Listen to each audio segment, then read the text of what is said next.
A first ever stunning admission from a woman who accused Duke University lacrosse players of raping her nearly 20 years ago. The story was a national firestorm. She now says she lied about the encounter. And made up a story that wasn't true because I wanted validation from people. A promising college football player's life dreams shattered as he was falsely accused of rape. His accuser, 19-year-old Nikki Iovino, told police that she went to a party where two football players forced her to have sex in a bathroom. She later admitted that she had sex willingly and was afraid that if she admitted that, another student wouldn't want to date her. The document goes on to say Iovino hoped that when the other student heard the allegation, it would, quote, make him angry and sympathetic to her. Believe all women, or believe women. This is an American slogan that came out of the Me Too movement. It refers to accepting women's allegations at face value, especially when it comes to sexual assault or sexual harassment. Believe all women? Seriously? All of them? Even the lying psychopath ones?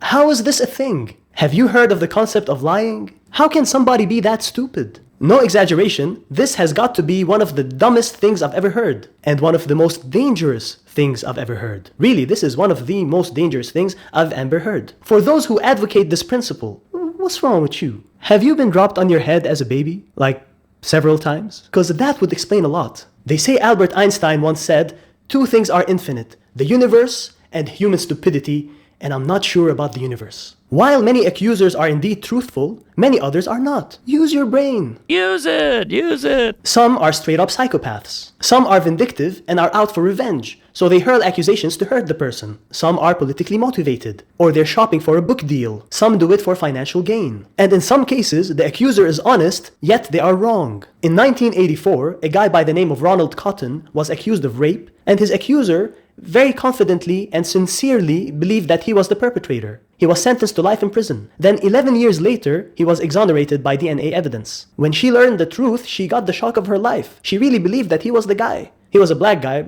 so I don't know, maybe in her mind, all black guys look alike, apparently. The guy lost his family, his reputation, and his freedom, and 11 years of his life because of this mistake. She later sought him out, apologized, and asked for his forgiveness. But see, even when the person is honest, you cannot take the truth of their accusation for granted. There are countless examples of false accusations. Do yourself a favor and look them up after watching my video. Go Google that shit.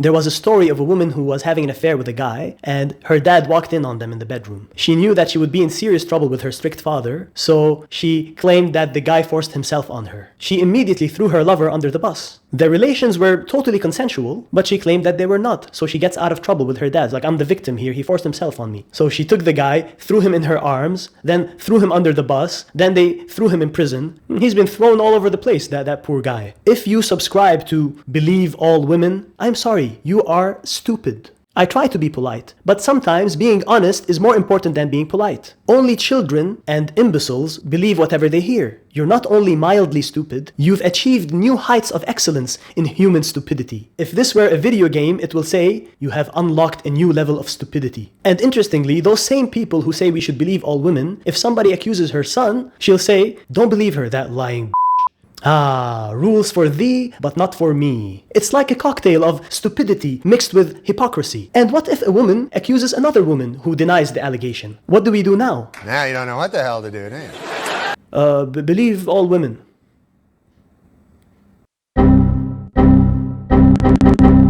Do you see what happens when you subscribe to idiotic principles? By the way, this doesn't only apply to women. I use the believe all women as my primary example in the video because it's popular and it has its own hashtag and everything. But the same goes regardless of whether the accuser or the accused are male or female, doesn't matter. Whenever a person A accuses a person B of wrongdoing C, I feel like I'm in an algebra class. Whenever A accuses B of C, find the square root of X. The accusers can be male, and we still shouldn't believe them automatically either. Remember that Michael Jackson documentary that came out a few years ago, Leaving Neverland? This deserves its own video, but it has been demonstrated that the accusers were lying. I don't believe these motherfuckers. Yet, people like John Legend just ate it up and believed everything without any modicum of critical thinking. But do you believe those guys? I don't see any reason not to believe them, honestly. I don't see any reason not to. I mean, it was disgusting. You are so naive. But Professor Shades, we need to be kind. That's why I believe and support the victims. Kindness, that's your principle? You're being kind? Well, you are being kind. Kind of dumb. And when you find out that the accusations were false, do you still think you were kind? Were you kind to the innocent person who was accused? And by the way, at the initial stage, the person is not called the victim. He's called the accuser, or alleged victim, if you like. A Chicago court has found the actor Jussie Smollett guilty of lying to police after he staged an attack on himself nearly 3 years ago and claimed it was a hate crime. But don't tell me that's the victim. We should support the victim. We don't know if that person is a victim or not. You cannot just assume the truth of the conclusion that we are trying to investigate in the first place. This is circular reasoning, my friend. Well, what should we do then? Well, due process. Due process. We have something called the presumption of innocence. A person is innocent until proven guilty. Have a fair hearing, gather evidence, and analyze it thoroughly and rigorously, then decide. Now, the other extreme is also terrible, obviously. We should not dismiss the claims of an accuser automatically. We shouldn't label them as liars automatically. We should take their accusations very seriously. Say, hey, this is a serious accusation. Please tell me what happened. I'm all ears. I would like to listen to you. But you should also do the same with the accused. Say, hey, you've been accused of ABC. Care to defend yourself? What's your side of the story? We need to hear both sides of the story before deciding. The person who's being accused has the right to face his accuser. Please, the next time you hear an accusation, learn to say, I suspend judgment until I hear evidence from both sides.